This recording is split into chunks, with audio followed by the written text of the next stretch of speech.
One, two, three, four, yo, ada yang baru lagi nih, ya kan? Oke, di awal scene kali ini kita diperlihatkan kelanjutan yang menarik dari chapter kemarin, di mana Sun Wukong yang sedang mengamuk dan akan menghajar Dewa Topeng yang ada di hadapannya dengan tongkat toya emasnya. Di saat tongkat toya itu akan menghantam muka dari Dewa Topeng itu, tiba-tiba tamparan cinta pun mendarat indah di muka ganteng Sun Wukong itu, yang dilakukan oleh adiknya yang marah karena sifat Sun Wukong yang tak tahu sopan santun.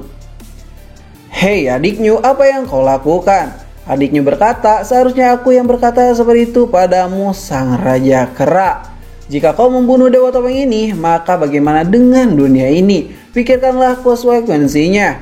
Sial, tapi kau tak perlu menamparku begini kan? Dasar Raja Kera tak tahu diri. Ya maafkan aku adiknya, terima kasih kau sudah mengingatkanku." Dewa Topeng yang melihat tingkah konyol mereka berdua berkata, "Wah, sepertinya kalian memiliki hubungan yang sangat spesial ya." "Cih, kau mengganggu saja Dewa Topeng. Kau itu menarik Sun Wukong." Aneh sekali si Dewa Topeng itu. "Hei Dewa Topeng, kenapa sang Raja Kera Sun Wukong tidak ada di buku reinkarnasi?" ucap Jikuan. Kau tahu aku kan Jikuan, ucap Dewa Topeng itu. "Ya, aku tahu kau adalah dewa yang memiliki hak atas reinkarnasi, bahkan kematian dan kehidupan itu kau mengetahuinya, dan kau dapat melakukan apapun yang ingin kau lakukan. Ya, kau benar Jikuan. Tapi sayangnya kau tak mempunyai teman di dunia alam baka yang luas ini." Lalu Dewa Topeng pun jongkok dan berkata kepada Jikuan, "Jangan pernah berkata teman di hadapanku Jikuan, karena teman bagiku adalah orang yang bisa melihat wajah di balik topengku ini." Wukong yang mendengarkan hal itu berkata, "Aneh sekali sih si Dewa Topeng ini. Kenapa dia tidak lepas saja topengnya agar semua orang bisa melihatnya dan menjadi teman di dunia alam baka ini?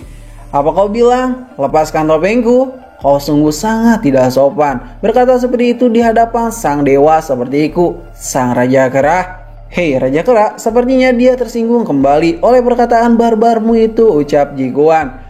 "Apa ini anyim baper banget sih si Etama euy. Kalau begitu apa boleh buat, aku tak takut lagi denganmu Dewa Topeng," ucap Wukong yang merasakan aura Dewa Topeng makin mencekam dan menggebu-gebu. Dewa Topeng yang baper mulai menghentakkan tanah dengan tangannya, yang membuat sebuah buku raksasa muncul di sana. Buku itu terbuka dengan sendirinya, serta tertulis huruf bahasa Cina yang Mimin sendiri nggak ngerti itu apa. Tulisan-tulisan itu pun menyala-nyala begitu saja. Dewa Topeng pun mengangkat tangannya sambil berkata, "Rasakan ini Raja Kera brengsek, jurus 30 lembar. Gawat mereka berdua," ucap Jikuan yang khawatir dengan keadaan keos ini. "Sang Raja Kera, hati-hatilah, firasatku buruk tentang hal ini," ucap adiknya. "Tenang saja, kita lihat apa yang akan dia lakukan." Lalu tulisan yang menyala-nyala itu terangkat dari buku-buku besar itu dan berputar-putar di tangan Dewa Topeng yang menyebabkan tekanan udara di depan mereka begitu sangatlah kencang. Dewa Topeng yang sudah murka berkata, "Rasakan ini sang Raja Kera. Ini adalah kekuatan orang paling kuat yang ada di alam baka." Sambil menyerang sang Raja Kera Sun Wukong di sana. Inilah jurus 100 tahun kutukan. Wukong yang diserang dengan jurus aneh itu mencoba menghajar semua tulisan-tulisan itu yang akan menyegel Wukong. Sial, taratatatatatatatatatatata, hajar sana, hajar sini, pukul sana, pukul sini, muter aja terus sampai Wukong menyadari bahwa yang ia lakukan itu semua sia-sia, karena segel-segel itu mulai menyatu dengan tubuh Sun Wukong, dan secara perlahan-lahan segel itu menjalar di tubuh Sun Wukong itu. Wukong pun akhirnya tertangkap oleh segel sang Dewa Topeng yang membuat Wukong terpental di sana. Dan bam, Wukong pun berubah menjadi kakek-kakek kera. Sial, orang ini ternyata bisa mengubah umur seseorang dengan hanya melentikan jarinya saja. Sialan, sungguh merepotkan, ucap Wukong. Sementara itu, Sin pun berpindah ke kediaman Tan Sanzang, di mana Sun Wukong batu itu muncul dan berkata, "Hei guru, aku telah kembali." Semua orang yang melihat Wukong batu ada di hadapan mereka ya kan, berkata, "Hei, siapa kau ini?" Kera batu itu menjawab, "Aku adalah sang Raja Kera Sun Wukong." "Apa, Raja Kera, kau lahir begitu cepat dari perkiraanku," ucap Dewa Yuta yang kebingungan. Rasanya dia bukanlah Sun Wukong. Auranya berbeda meski fisiknya hampir sama, ucap Tan Sanzang yang melihat hal aneh ini. Aku sudah kembali guru, aku sudah sempurna.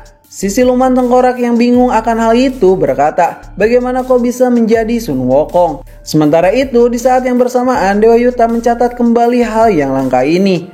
Sun Wukong menjelaskan, aku adalah siluman yang kuat yang sudah diubah menjadi roh batu, langit, dan bumi. Bangsawan di antara iblis dan kaisar dari semua para iblis.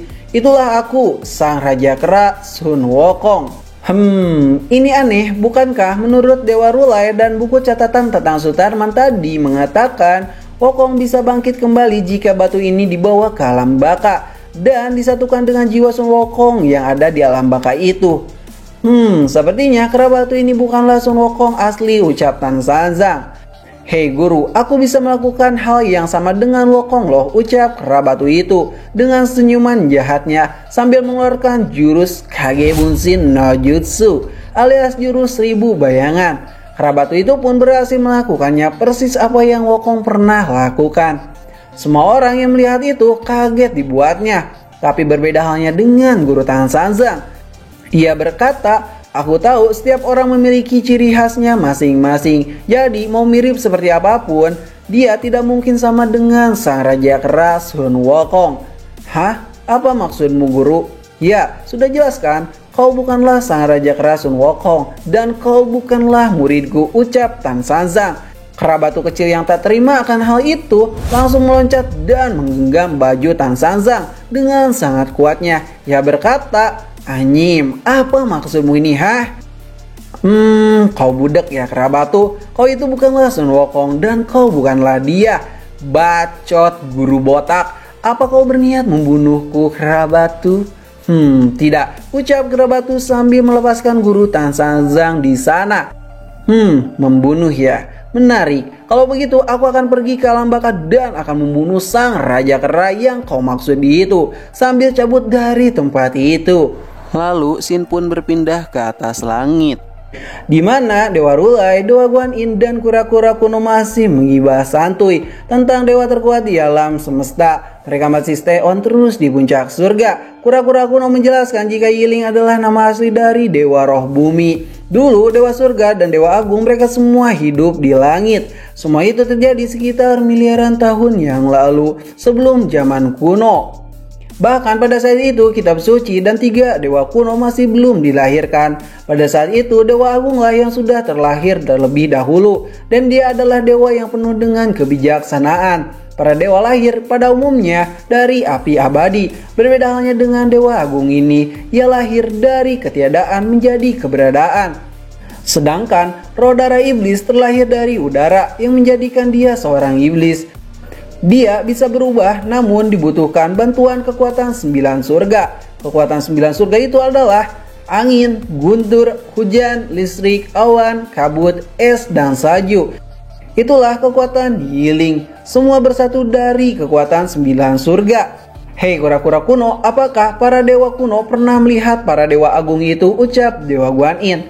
Tentu saja, bahkan Dewa Agung mengajari kami ketiga dewa kuno untuk lebih berkembang lagi. Tak lama dari situ muncullah kristal merah dan roh bumi. Mereka berdua adalah simbol keseimbangan alam semesta dan mereka selalu berdampingan. Kristal merah yang mengatur siklus kehidupan dan kematian, sedangkan roh bumi adalah parasit yang mengatur cahaya dan kegelapan.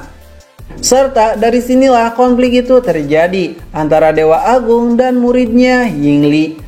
Lalu tiba-tiba Sin pun berpindah ke alam baka, di mana Sun Wukong versus Dewa Topeng masih berlanjut. Hahaha, rasakan itu Raja Kera sialan, kau pasti menyesalkan akan hal itu.